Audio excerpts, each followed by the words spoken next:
तैत्तिरीय उपनिषद में ये बात लिखी है कि सत्पात्र को श्रद्धा पूर्वक दान देना चाहिए। सत्पात्र को श्रद्धा पूर्वक दान देना चाहिए। अब आप कहेंगे कि हमारी तो श्रद्धा ही नहीं है, क्या करेंगे? बोले श्रद्धा के बिना भी दान देना चाहिए।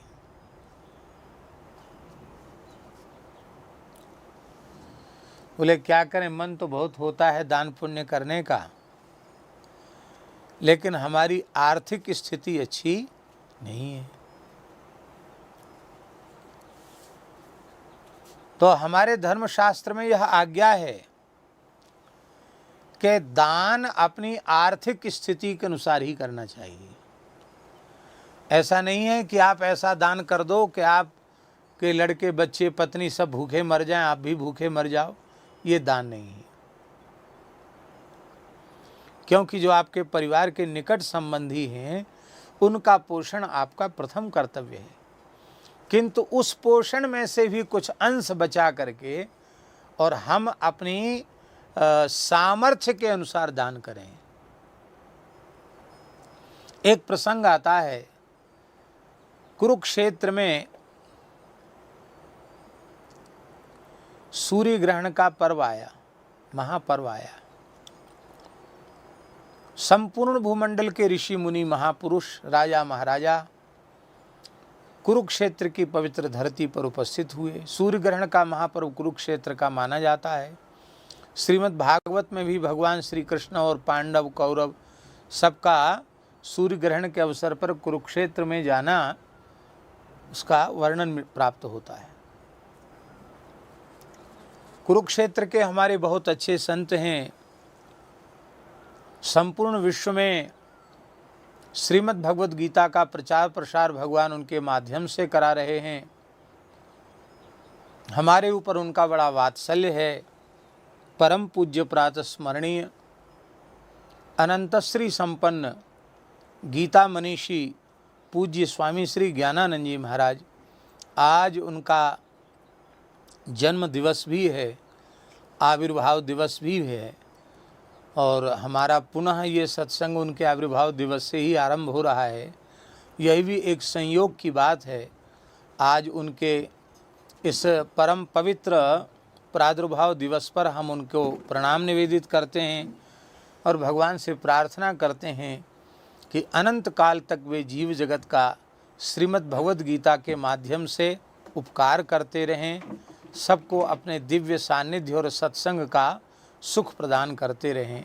हम उनको बार बार वंदन करते हैं। तो हम जो बात कह रहे थे कुरुक्षेत्र की, कि कुरुक्षेत्र में सभी लोग इकट्ठे हुए, बड़े बड़े राजा महाराजा भी आए, संपूर्ण धरती के ऋषि मुनि महात्मा भी वहाँ उपस्थित हुए। महान पर्व था सूर्य ग्रहण का, तो उसमें ऋषियों ने एक मर्यादा स्थापित कर दी। बोले इस सूर्य ग्रहण के अवसर पर जो सबसे बड़ा दानी होगा, दाता होगा, उसके सिर पर मेघ छाया करेंगे। अब ऋषियों ने घोषणा कर दी, लोग दान करने लगे, खूब दान किया लोगों ने, किसी के ऊपर मेघ ने छाया नहीं की। अंत में एक राजा को इतना आवेश आया कि राजा ने अपना सर्वस्व दान कर दिया। अपना नगर कोष खजाना सब लुटा दिया, सब दान कर दिया। एक लंगोटी लगा के फकीर हो गया, बाबा जी हो गया, सब दान कर दिया, कुछ नहीं रखा, फूटी कौड़ी नहीं रखी। उस पर भी मेघ ने छाया नहीं की। अब आजकल ऋषि मुनियों की वेशभूषा तो हमारे जैसे लोग भी बना लेते हैं, लेकिन सब बात सच्ची हो जाए ये निश्चय पूर्वक कोई नहीं कह सकता। क्योंकि मनवाणी क्रिया से जिनके जीवन में सत्य का पालन होता है, उनकी वाणी सत्य होती है। झूठ बोलने वालों की वाणी सत्य नहीं होती, चाहे जैसी वेशभूषा बना लें। झूठ बोलने वाले लोग, उनकी वाणी सत्य नहीं होती है।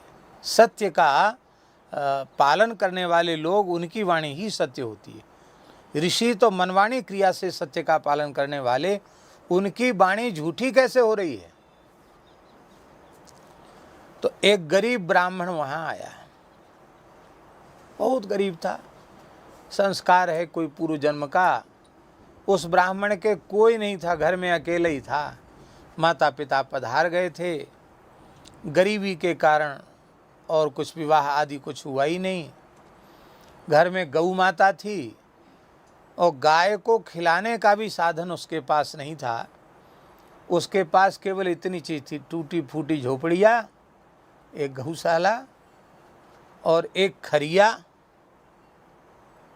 घास बांधने की, और एक घास छीलने की खुरपी। बस इतनी संपत्ति थी उस ब्राह्मण के पास, कुछ नहीं था उसके पास। उसने मन में सोचा कि हम भी भैया पैदल चल के आए हैं अपने गांव से, हमको भी कुछ दान करना चाहिए, तो हमारे पास तो कुछ है ही नहीं, फूटी कौड़ी नहीं, क्या दान करें। तो उसके मन में आए कि हम खरिया खुरपाई, हमारी संपत्ति तो खरिया खुरपाई है। उसने खरिया खुरपा दान का संकल्प कर लिया। ब्राह्मण से कहा, महाराज हम भी दान देना चाहते हैं, क्या चीज़ है। बोले अरे एक खरिया खुरपा लेके हम क्या करें, हमको घास छीलने वाले, हम तो कर्मकांड के बहुत प्रकांड पंडित हैं, ये खरिया खुरपा और किसी को देना। अब कोई उसके इच्छा बेचारे को दान को न ले। ब्रह्मण्य देव भगवान द्रवित हो गए। अब भगवान एक वृद्ध ब्राह्मण के रूप में आए। बोले हाँ महाराज, हम ले लेंगे ये दान, क्योंकि हमारी भी गौ माता हैं, उनको घास छीलने के लिए तो खुरपी हमको चाहिए और घास बांधने के लिए खरिया चाहिए, हम ले लेंगे। भगवान ने ब्राह्मण के रूप में उपस्थित होकर वह दान लिया, और जैसे ही लिया कि आकाश में नगाड़े बजने लगे, पुष्प की वर्षा होने लगी ब्राह्मण के मस्तक पर, और मेघों ने आकर छाया कर दी। अब वहाँ शास्त्रार्थ छिड़ गया कि देख लो, एक राजा अपना सर्वस्व दान करके लंगोटी में आ गया और इसके ऊपर तो छाया नहीं हुई। ये बड़ा भेदभाव भगवान के दरबार में, बड़ा अन्याय है। और ये निर्धन गरीब, इसके ऊपर छाया हो गई। तब ऋषियों ने उस सभा में यह निर्णय दिया, सर्वस्व दान दोनों का है, राजा का भी सर्वस्व दान है और इस ब्राह्मण का भी सर्वस्व दान है। किंतु अंतर यह है कि राजा को दान करने के बाद मैं दाता हूँ, ये अहंकार बना हुआ है, मैं ऐसा वैसा नहीं हूँ। इतने बड़े राज्य का, इतने बड़े खजाने का, इतनी बड़ी संपत्ति का मैंने सहर्ष दान कर दिया, तो दातापने का अहंकार इसके भीतर है, इसलिए इसको दान का पूर्ण फल प्राप्त नहीं हुआ। पर इस ब्राह्मण ने अपना सर्वस्व दे दिया, अब इसके पास कुछ नहीं बचा।